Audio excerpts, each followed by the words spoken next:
So, Taurus, my beautiful Taurus, who are Taurus like me, these are the three secrets to keep in mind. One, do not let your loyalty bite you in the ass. Two, do not stay longer than is necessary.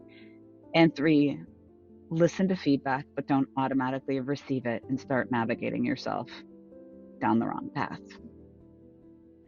All right, so in this video, I'm going to share the three secrets that prevent Taurus from getting the promotion at work and hitting their own personal goals at work as well.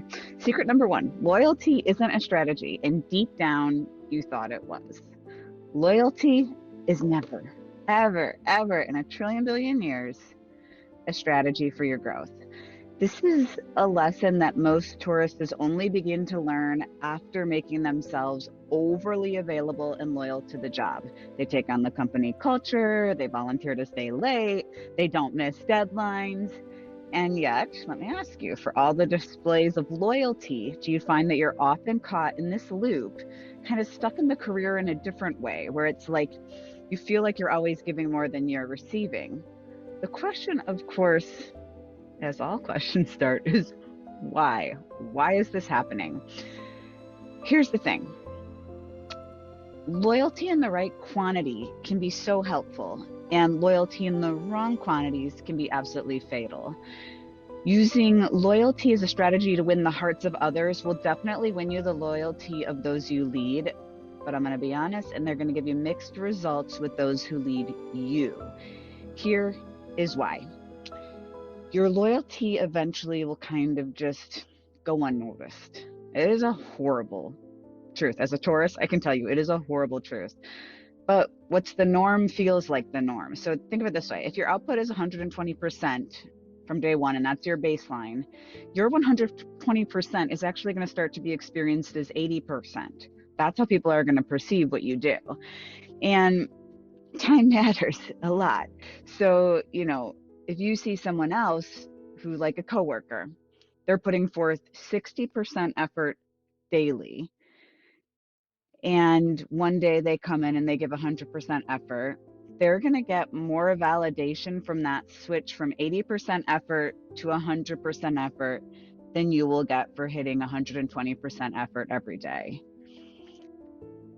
Their 80% will seem more than your 120%. It's relativity. It's a frustrating truth. There was even a study, so this isn't just me. There was a study done with 1,200 managers to prove that loyalty is kind of the double-edged sword in the workplace. And I think this is a huge problem, and I'm so glad that I get to share about it and talk about it. That study was called, Loyal Workers Are Selectively and Ironically Targeted for Exploitation. Powerful title, powerful and perplexing and counterintuitive insight. In this study, they found that, with the loyal employees, they end up in kind of like a vicious cycle, because the managers unconsciously will start to shell out more unpaid work to them rather than other employees. And it's almost as if they don't realize they're doing it. All right. Secret number two, you stay in the position too long. Okay. Taurus is notorious for staying in a position longer than serves them. This is equally true for relationships that suck as well. And I have found it to be a threefold reason. Number one, Taurus wants to make things work. So you want to make things work. You believe that with enough work, you can make anything work. And of course, Taurus in astrology is connected to agriculture. And I find that there's this cultivation mode of bringing things back to life that should have been let go of. The other part of this is that you don't want to be a quitter or give up. So you'll keep going in hopes that the other person will quit first. And three, the ultimate kicker, and what really happens when you stay too long, is you grow very resentful. You will accidentally start to unconsciously self-sabotage yourself. Your performance will drop. You won't notice it, but it will, in a sense that your energy and everything else is going to kind of slowly over time decline. Remember, this can lead to you getting written up. This can lead to you getting fired if you stay longer than you is necessary. God, Spirit, Universe will intervene on your behalf. I guarantee it almost all the time. but don't be afraid. Moving on can be the most beautiful thing. Secret number 3, you do not take feedback well. So bad feedback shatters you and just like frustrates you. Think of it this way, like your emotional response is proportional to the amount of work you're putting in at the job. So like to hear any negative criticism, even when delivered correctly, remember that even when delivered correctly, it can ruin like your entire day and sometimes even your whole week. The trouble is we all need to improve and we all need feedback. So if you find yourself fighting with feedback and becoming like defensive, like you give yourself space to process it. Just learn to give yourself some space to process before you bring it into your field. I think personally that the first step in receiving feedback is learning just to listen to it, right? Without taking it as 100% truth, without automatically changing yourself in response to it, like that feedback was written from God. Like you need to take feedback and then process it in your own time and figure out what you want to do with the feedback, how you want to handle it, right?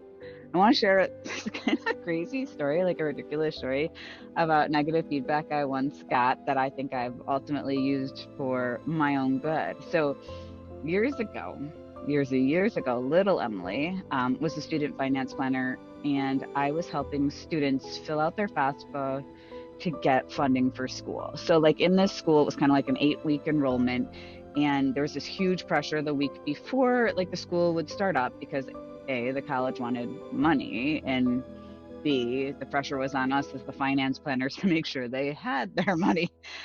So for me personally, like at work, I think my philosophy has always kind of been the same. I just show up the same every day. Like I put the same amount of effort into my jobs every single day. It doesn't matter if there's more stress, less stress, more urgency, whatever. Like I don't perform to deadlines. I just perform for myself every day, if that makes sense. So I also am not opposed to deadlines. I like the urgency. Mostly I liked the urgency for that deadline because it helped me motivate my students to do their paperwork, right? Rather than me just calling and being like, hey, it's fine, let's do the FAFSA. It was nice. So I would say in that role, in that job, like my demeanor or any role or job really is the same. Like I laugh the same. I enjoyed the job the same. I have fun. I'm excited. I'm bopping around doing my things. Not the other people. They stressed out with a deadline. They're shuffling papers. They're dialing students. They're dealing with sales team. They're visibly stressed, okay, during that deadline week. So my supervisor during that week called me into a boardroom and sat me down, and she had a very serious and solemn tone, as is the approach. And she tells me she needs to talk to me about some of my concerning behaviors. She said, your happiness on the job is stressing people out. And as I continued to listen to this feedback, this is 100% true. She explained to me that my coworkers are very stressed out under the pressure of a deadline, and that me being happy and playful was making it harder for them to do their jobs. And you know what? I got to give my young self kudos because I listened, I thanked her, and then I went into my own space and I processed it. And I decided this. One, she was actually right. Like, I worked hard all those 7 weeks, and that last week wasn't anything for me. However, what I realized was that the company culture was kind of like this pretend to work for 7 weeks and then stress out for a week. And I realized that wasn't like for me, that I just didn't want to apply my efforts in that way. I would rather just enjoy the whole ride, if that makes sense. So that one piece of feedback, not as she intended it to be, I still took the feedback and I worked with it. I realized I was in the wrong environment.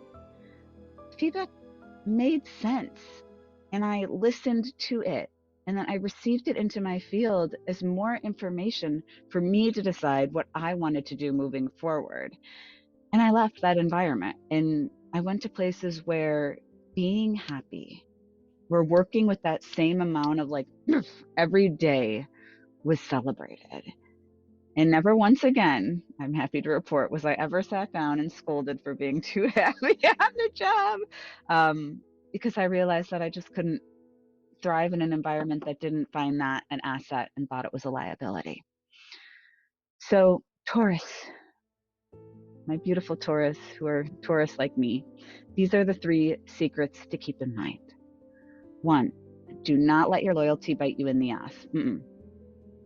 2, Do not stay longer than is necessary.